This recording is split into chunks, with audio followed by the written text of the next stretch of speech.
Mature जो लोग हैं ना, मैच्योर, वो दो फ्रंट पर कभी नहीं लड़ते। जब आप ऊंचाई में पहुंच जाएंगे तब ये लोग भाग कर आएंगे। दुनिया में 3 लोगों के बिना आप नहीं रह सकते और 3 लोगों के साथ नहीं रह सकते। इन तीनों से अपने आप को बचाना ही योग्यता है। अभी तुमको ऑस्ट्रेलिया में आईएएस बना दिया जाए, तुम नहीं जाना चाहोगे। कौन जानता है तुमको ऑस्ट्रेलिया में हो गए आईएएस। इसलिए जब तुम आईएएस बनते हो, मंत्री बनते हो, नेता बनते हो, अपने घर की तरफ भागते हो।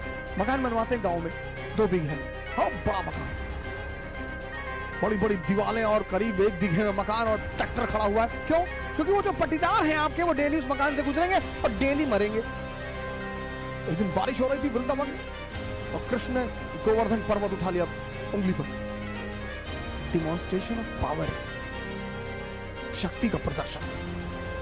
98% लाना योग्यता नहीं है। Mature people never fight on double front. समझदार जो लोग हैं, सारा राज समझदारी का है। इसीलिए तो राम जंगल जा रहे हैं, तैयारी करनी है। कुछ लोग आईएएस की, अगर आप बड़ी बड़ी तैयारियां कर रहे हैं, गौर से सुनिएगा इस बात को, अगर आप जीवन में बड़ी बड़ी तैयारियां कर रहे हैं और हर फ्रंट पे लड़ रहे हैं, किसके रिश्तेदारों ने, किसके पट्टीदारों ने किसको खुश रखा है? हां, जब आप ऊंचाई में पहुंच जाएंगे तब ये लोग भाग कर आएंगे। दुनिया में 3 लोगों के बिना आप नहीं रह सकते और 3 लोगों के साथ नहीं रह सकते। कौन है वो 3? पहला है आपके दोस्त, दूसरे हैं आपके पड़ोसी और तीसरे हैं आपके रिश्तेदार। इन तीनों के बिना भी आप नहीं रह सकते और इन तीनों के साथ भी आप नहीं रह सकते। इन तीनों से अपने आप को बचाना ही योग्यता है। आप उठे समस्तीपुर से, बैग उठाए, किसी को बताया ही नहीं कि आप आईएएस की तैयारी करने जा रहे हैं। बताया ही नहीं आपने, चर्चा ही नहीं की। अगर किसी ने पूछा कि दिल्ली जा रहे हो, हाँ वो इन्फो जॉब लग गई है, ऐसा ही जॉब लग गई है। बेंगलोर जा रहे हो, हाँ इन्फोसिस में जॉब लग गई है। जब तुम अपनी महत्वाकांक्षा किसी को बताते हो और तुम योग्य होते हो तो जलन पैदा होती है। यह मानवीय प्रवृत्ति, ऐसा नहीं हमारे में होती, तुम्हारे में होती, सब में होती है।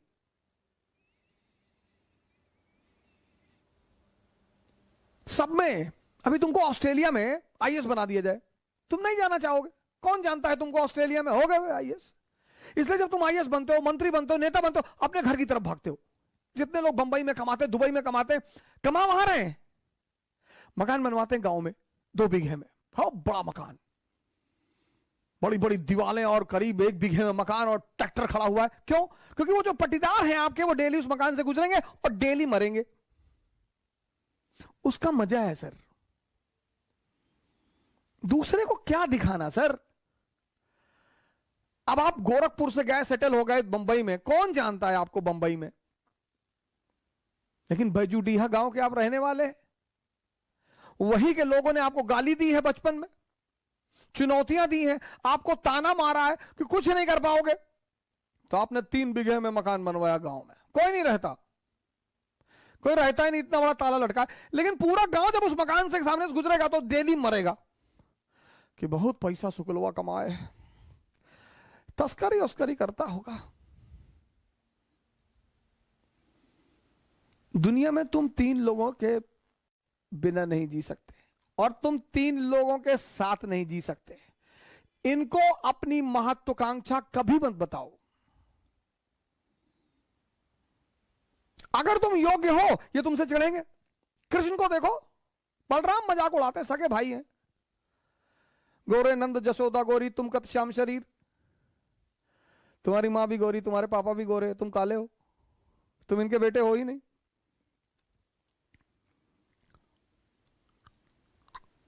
फिर बलराम एक दिन कृष्ण से कहते हैं कि ये वृंदावन के यादव लोग तुमको पीटने का प्लान बना रहे हैं। बोले क्यों? बोले तुम इनकी बीवियों के साथ नाचते हो, पीटेंगे नहीं? अरे बोले यार तुम भाई टेंशन मत लो, हम हैंडल कर लेंगे। एक दिन बारिश हो रही थी वृंदावन में और कृष्ण ने गोवर्धन पर्वत उठा लिया उंगली पर। अब आप सोच के देखो कि कोई अपनी उंगली पर पर्वत उठा ले। डिमॉन्स्ट्रेशन ऑफ पावर, शक्ति का प्रदर्शन। तब यादवों ने कृष्ण से कहा कि देखो भैया, तुम बीवी के साथ तो नाच ही रहे हो, तुम साली के साथ भी नाचो, हमको कोई टेंशन नहीं है।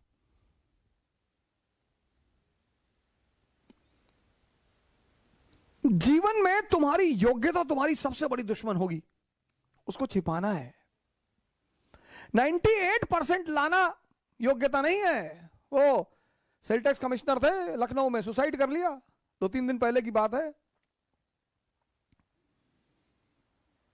योग्यता है इस दुनिया को हैंडल करना।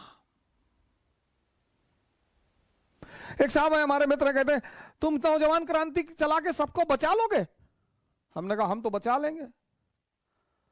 नहीं नहीं, तुम्हारा क्या मकसद है कि तुम कोरोना से कोई मरता नहीं है?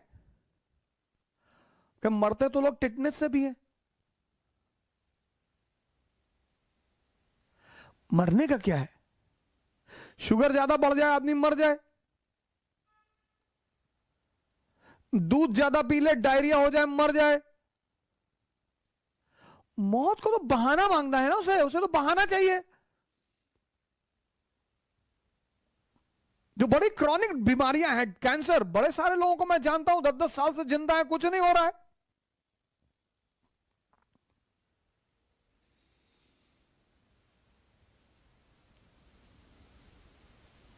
मैच्योर जो लोग हैं ना, मैच्योर, वो 2 फ्रंट पर कभी नहीं लड़ते। इसलिए जितने हमारे युवा भाई हैं, जब भी आप बाहर निकले, तैयारी करने के लिए निकले, पढ़ने के लिए निकले, बाकी सारे दरवाजे बंद कर दें, सन्यासी हो जाए। यह है सन्यास का मतलब। सन्यास का मतलब यह नहीं गेरुआ पहन लिए हरिद्वार भाग गए, वो भगोड़े हैं, वो भगोड़े हैं। सन्यासी बन जाइए। दिल्ली आइए, इलाहाबाद आइए, बैंगलोर आइए, हैदराबाद आइए, सन्यासी बन जाइए। कोई आपसे कह रहा कि दिमाग खराब है तुम्हारा, आईएएस कभी नहीं बनेगा तू। जी भैया, हम तो भैया ऐसे ही चले आए भैया, हम तो एनसीईआरटी पढ़ने चले आए भैया, हम थोड़ी आईएएस बनेंगे भैया। और जिस दिन आईएएस बन जाओ उसी आदमी को पहले बुलाओ कि क्या हाल है तुम्हारा, क्या कह रहे थे तुम? अरे भैया हम तो ऐसे ही कह रहे थे भैया, हमारी तो अम्मा कहती है हमारी शक्ल कुत्ते जैसी। बिल्कुल सही कहती तुम्हारी अम्मा। इस दुनिया में मजा क्या है सर? विरोध का होना। विरोध विरोध, जितना तुम्हारा विरोध होगा उतने तुम्हारे उभरने की संभावना बढ़ जाएगी। विरोध मुर्दे का नहीं होता सर, चाहे जितना बड़ा अपराधी हो, जब मरता है ना तो दुखी होते हैं लोग। तुम्हें पता करना है कि तुम जिंदा हो कि नहीं। अगर तुम जिंदा हो तो लोग तुम पर हंसेंगे, अगर तुम जिंदा हो तो लोग तुम्हारा विरोध करेंगे। ये सब जिंदा होने की निशानियां हैं सर।